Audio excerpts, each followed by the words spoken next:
सुना था कि ब्रिटिश शासक भारत से कोहिनूर हीरा उठा करके जब ले करके गए लंदन में ले गए, और पहले वह देखने को नहीं मिलता था ये हीरा, लेकिन अब म्यूजियम में रखा गया है। ऐसा बताते हैं एक भारतीय पंडित, विद्वान, स्वाध्यायशील, सम्यक दृष्टि आत्मा जब लंदन में गए तो वहां के एक आदमी से पूछा, क्या आपके लंदन में कोई ऐसी कीमती चीज है देखने के योग्य है क्या, ऐसी कोई लायक, देखने के लायक? उसने कहा हाँ हाँ हाँ, भारत से लाया गया कोहिनूर है हमारे यहाँ पर, बेशकीमती हीरा, पूरे विश्व में इससे बड़ा और कोई कीमती हीरा नहीं है, वो है हमारे यहाँ पर रखा हुआ है। इसकी बात सुन करके पंडित विद्वान हंसा। तो उसने पूछा, क्यों हंस रहे हैं पंडित जी, क्या मैंने कुछ गलत कह दिया?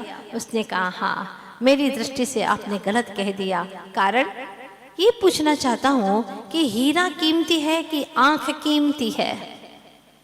पंडित ने पूछा उस व्यक्ति से कि हीरा कीमती है कि आंख कीमती है, ये बताओ।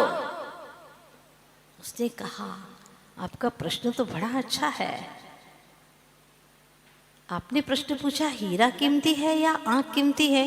अरे चाहे कितना भी हीरा कीमती हो, लेकिन आंख देखने वाली ना हो तो उसकी कीमत का क्या मतलब है? कोई मतलब नहीं है। तो सच तो यह है कि आंख ही कीमती है। अगर आंख नहीं होती तो कैसे देखते? उसको समझ में आ गया। फिर पंडित ने पूछा, ये बताओ, आंख कीमती है या कि आत्मा कीमती है? बताइए। आंख तो होती है ना, शव के भी होते हैं, मुर्दे की भी होती है, क्या काम की? अगर आत्मा ही निकल गई भीतर से तो उस आंख की कोई कीमत नहीं है। कितनी सुंदर आंखें थी उसकी, हिरणी जैसी आंखें थी, पर मर गई तो वो आंखें क्या काम की? कहते हैं ना, फेंक देते फूल को खुशबू निकल जाने के बाद, कौन करता है खुशामद पद से हट जाने के बाद, तन जला देते हैं तब चेतन निकल जाने के बाद। बिल्कुल सच है, इस तन को तो जला देते हैं, जलाने के योग्य रह जाता है, लकड़ी की भांति। लकड़ी से तो फिर भी भोजन पक जाता है, इससे तो भोजन नहीं पकता, सिर्फ राख ही होती है। तन जला देते हैं कब? चेतन निकल जाने के बाद। चेतन है तो तन की कीमत है, चेतन नहीं तो तन की कोई कीमत नहीं, आत्मा की कीमत है।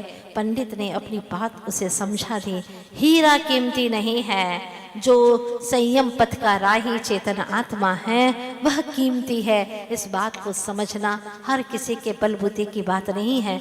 जो सम्यक दृष्टि आत्मा होता है, जिसका संसार निकट आ गया है, चुल्लू भर संसार का समंदर जिसका शेष रह गया है, अब भव से पार होने वाला है, ऐसा आत्मा ही इस बात को समझ सकता है कि मैं क्या हूँ, कैसा हूँ, क्या स्वरूप है मेरा। इस तरह से आत्मा को वो जानता है। बम्बई में जैसी मूसलाधार वर्षा हो और कभी राजस्थान जैसी चिलचिलाती धूप हो, तो भी आपने देखा होगा कि आकाश कभी भी गीला नहीं होता और न ही धूप से कभी भी गर्म होता है। उसी प्रकार से चेतन आत्मा है, न कभी गीला होता है, न कभी तपता है, न मरता है और न ही कभी सूखता है। आत्मा तो नादा जो सूद सोचे। वाह! कुंद कुंद स्वामी समयसार ग्रंथराज में कहते हैं, आत्मा तो जैसा है वैसा है। अनादि से शरीर दुबला होता है, मोटा होता है, काला होता है, गोरा होता है, तरह तरह के शरीर में जाकर के जन्म लेता रहता है या आत्मा, लेकिन आत्मा तो जैसा है वैसा ही रहता है। शरीर छोटा बड़ा हो सकता है, होता है, लेकिन आत्मा में कोई अंतर नहीं आता। अनंत काल पहले भी मैं असंख्य प्रदेशी था, आज भी मैं असंख्य प्रदेशी हूँ। मुझ में कोई कमी बढ़ाई हुई ही नहीं है, हानि वृद्धि मुझ में होती ही नहीं है। इस तरह से चैतन्य आत्म तत्व का स्वरूप बताते हुए परम ज्ञानी कुंद कुंद महाराज कहते हैं, कितनी प्यारी गाथा। अहमी को खलो सुधो दंसन नान मैयो सदा रूवी, न वियथि मच्छ किंचिमी अन्नम परमाणुमी तंपि। आप एक है, मैं एक हूं, तुम भी एक हो, फिर ये मालकियत क्यों इकट्ठी कर रहे हो, किसके लिए कर रहे हो? कभी आपने कल्पना की सारे संसार के अंदर आप अकेले हो, एकदम अकेले, और कोई नहीं है? ये घर बसाते क्या? बोलो, आप अकेले हो संसार के अंदर, बिल्कुल अकेले। ये घर बसाते क्या? नहीं, दुनिया को दिखाने के लिए तरह तरह के घर बनाते हैं। ये तरह तरह के कपड़े पहनते क्या? काहे को पहनते? दुनिया में कोई है ही नहीं तो काहे को पहनना? ये सब दिखावा करते क्या? नहीं नहीं नहीं, ये गाड़ियां, ये फर्नीचर्स, घर, अरे नहीं, क्या करना है? तो सब दुनिया को दिखाने के लिए। देखो, ये हमारा घर, हमारी गाड़ी ऐसी है, ये हमारा ये है, वो है, कपड़े हैं, ये सब दुनिया को दिखाने के लिए।